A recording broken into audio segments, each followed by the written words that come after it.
Good evening, friends. So, part of Dharma practice is identifying fixed beliefs.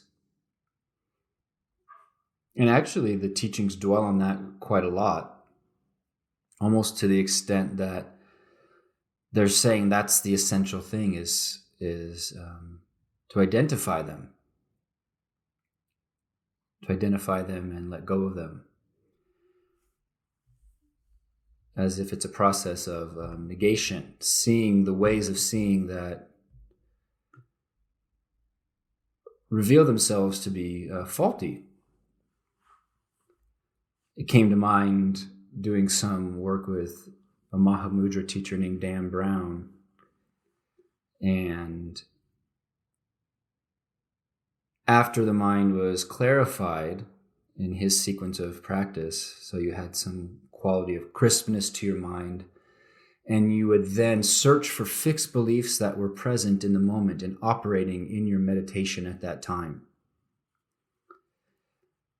And some of the ones he was interested in were things like, I'm not there, or practice has to be hard.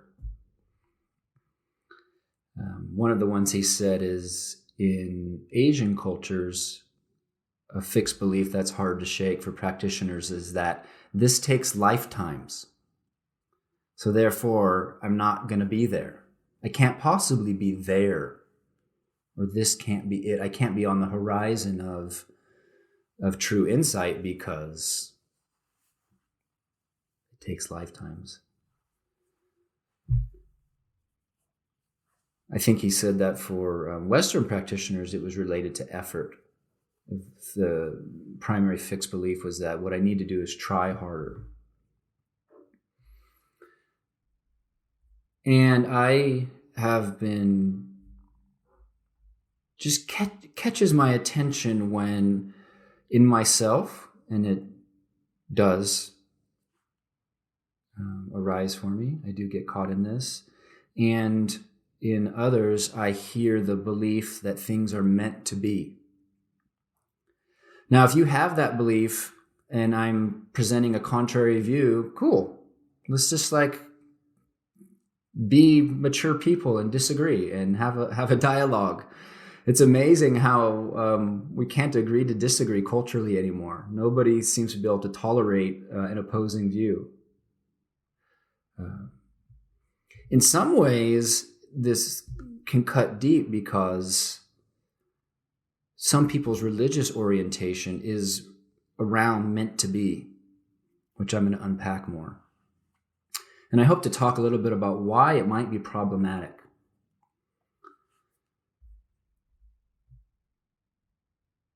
So, anything can arise. And it's probably limited by physics, but maybe not even that. That may too be a limitation on space. That space is pure potential. We talk about the most basic ingredient of existence, for a lack of a better word. We're talking about space within which things can happen.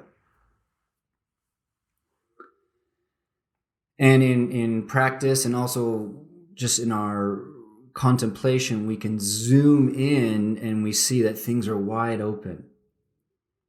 There's no fixed form or finalities anywhere, in any domain, no matter where you look. We find energy moving through space, whether that's the sensations of your hand experientially, or whether we pull out a big old microscope or telescope. So there's a sense that things are wide open, not only because of empty space, because also whatever we think is actually there is not solidly rooted. It's just not how being seems to work.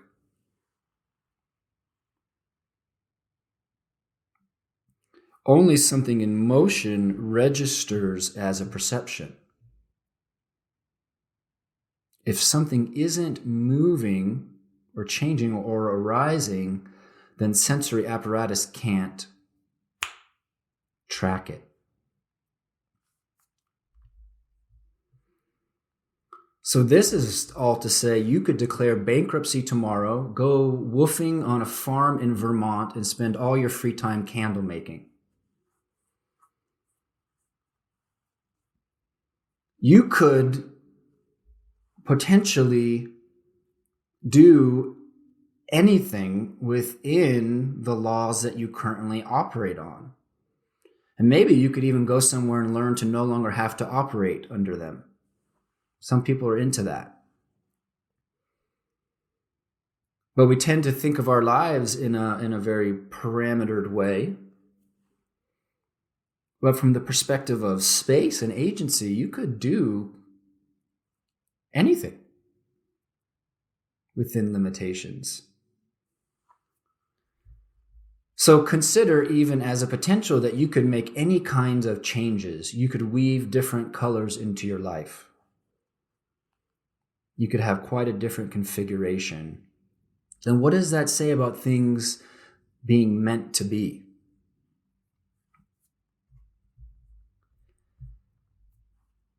So the universe is a wide open space and anything is possible. But no, wait, no, it's not, because you have high rent to pay. You can't just go to Costa Rica. You have the limitations of the human ritual. You have birth, old age, sickness, and death. The body is decaying. It's falling apart at one rate or another. Things are really limited on that level. So what does that say about things being meant to be?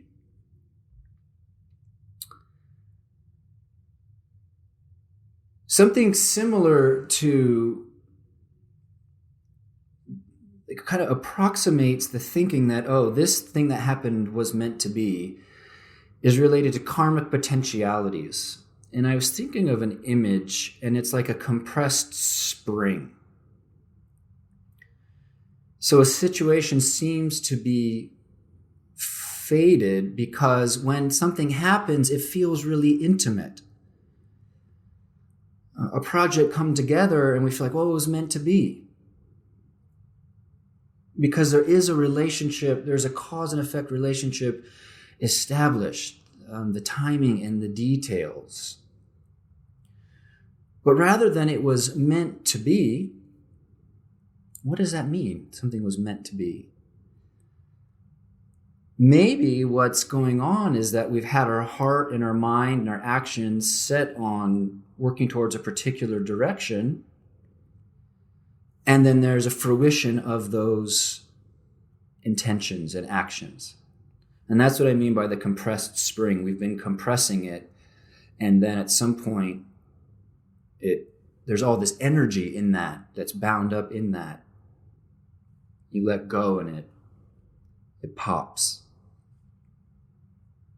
So I'm interested in exploring meant to be because of what it excuses us from, and from how it can keep us from stepping into a fuller responsibility for maybe the way things work. Why would it even matter? So consider a relationship.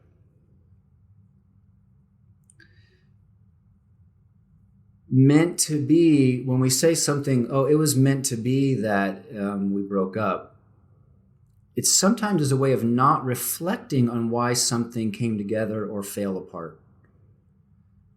It excuses us from really looking at, for lack of a better term, karma. So a relationship fails, and we may say it was meant to be. Or we might say that it wasn't meant to be. We weren't meant to be together. But what does that mean? What are we saying then? Are we saying that its coherence was overwhelmed by other forces? Career stress, erotic desires, more interesting people, Maybe we're saying that God decided Brad or Allison was actually a dick and not good enough for you, so it wasn't meant to be. Think about what we're doing when we take up that view. It wasn't meant to be.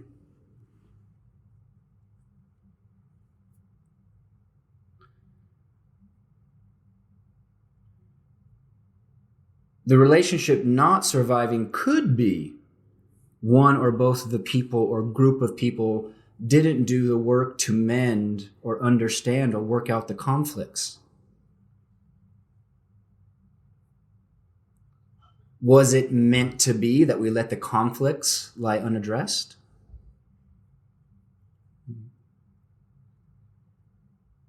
Last time I went through a breakup, Jogen Roshi said, really think about why your relationship didn't last. Like, take this time to think about choices that you made and patterns in the relationship so you can learn from something.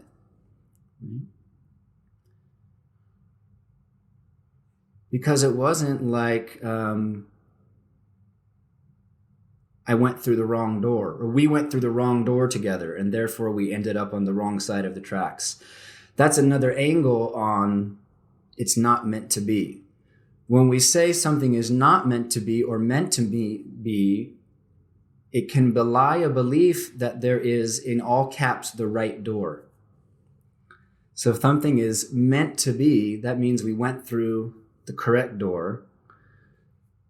Or if it was not meant to be, it means that we went through the door, but it was actually not the right door. So there's this sense that life has right and wrong choices.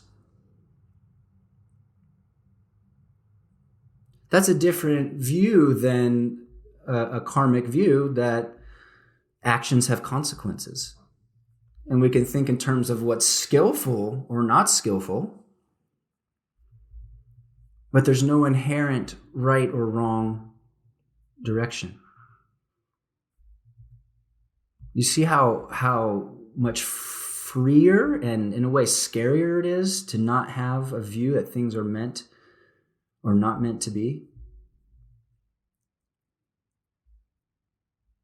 Perhaps not meant to be belies a belief in the right door or the wrong door.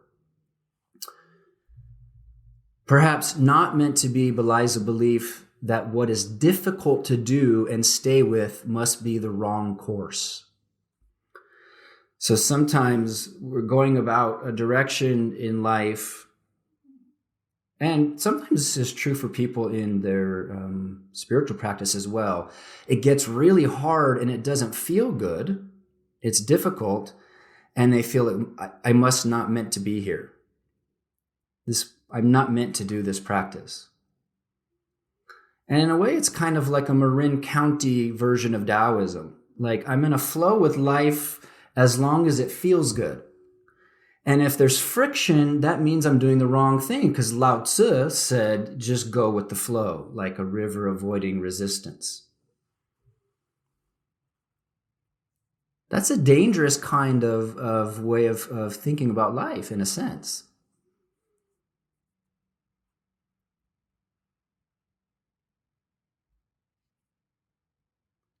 The reverse is that things are meant to be if they go easily for us. And that's somehow related to privilege, and people feel like they are special because things just unfold for them. Well, it must meant to be that I'm the CEO, not because I'm a white man who came from generations of money. No, it was meant to be. So sometimes things, when we think in meant to be or not meant to be, we're thinking about specialness, or we're uniquely attended to by the sacred forces of life.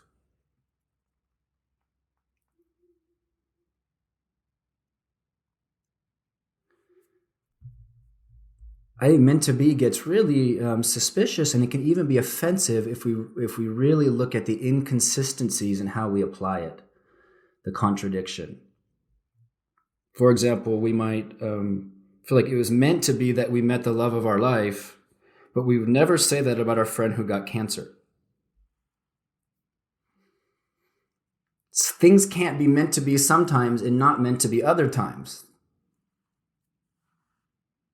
Or can they?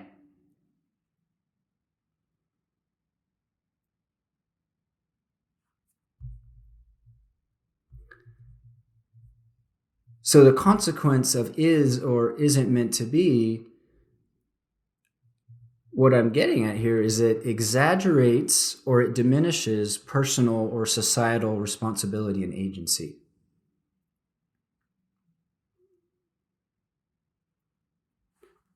There's this wide open space. There are energies in motion in different directions, but that doesn't mean that God or the Buddha wants them to be going in that direction.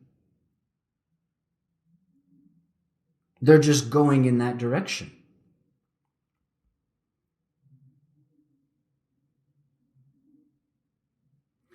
A Buddhist understanding is not that you create your reality, which is a New Age thing, but it's not that you don't. There was a Dzogchen teacher, Longchenpa, he said, all appearances are not mind, nor are they other than mind. That's a really, I think, wonderful pith instruction to practice with. You can't reduce them to mind, but they can't be other than that.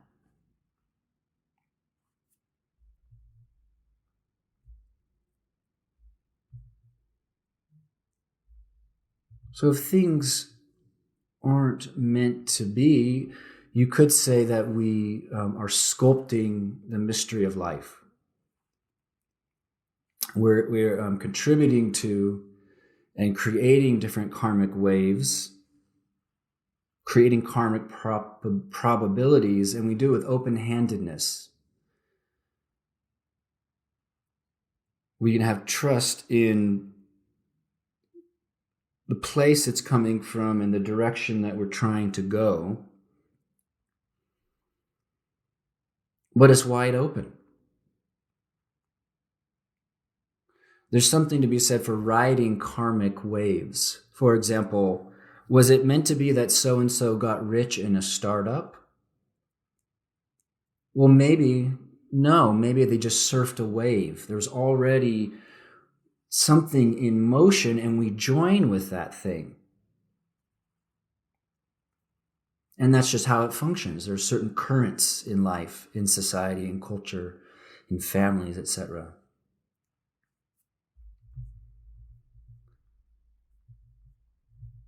So if we're painting energies in space with no capital R, capital D, right door to go through, then what? Then what?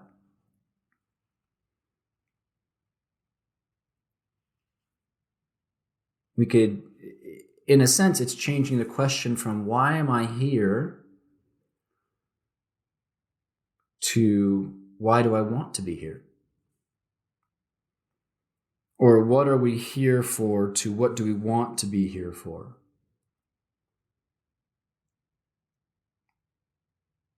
Taking further responsibility. So I think it's useful to catch this thinking in action. And I could be wrong. There could totally be a meant to be about the universe that's just beyond my little brain. Maybe it is all utterly meant to be. But catch the thinking in action, and when you apply it, what's going on? That's what's been fruitful for me. When I take that stance, what is that keeping me from doing? Well, I guess it was meant to be.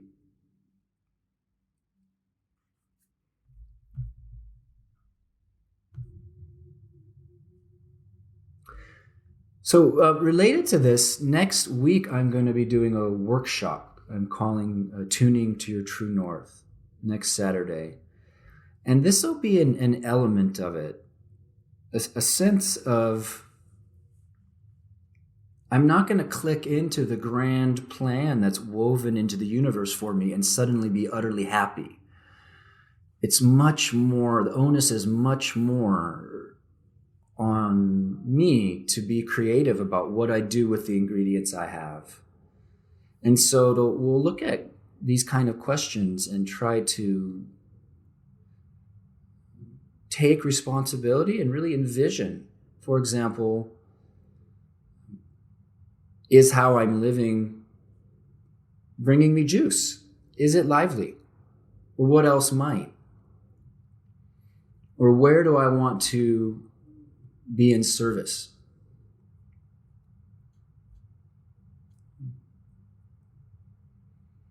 Are there dreams that are nascent or delayed? It's not meant to be that they're nascent or delayed. What then? This is the kind of things we'll work with. So wide open space of the universe, some degree of actual limitations. But what are the actual limitations? Maybe fairly solid, maybe not.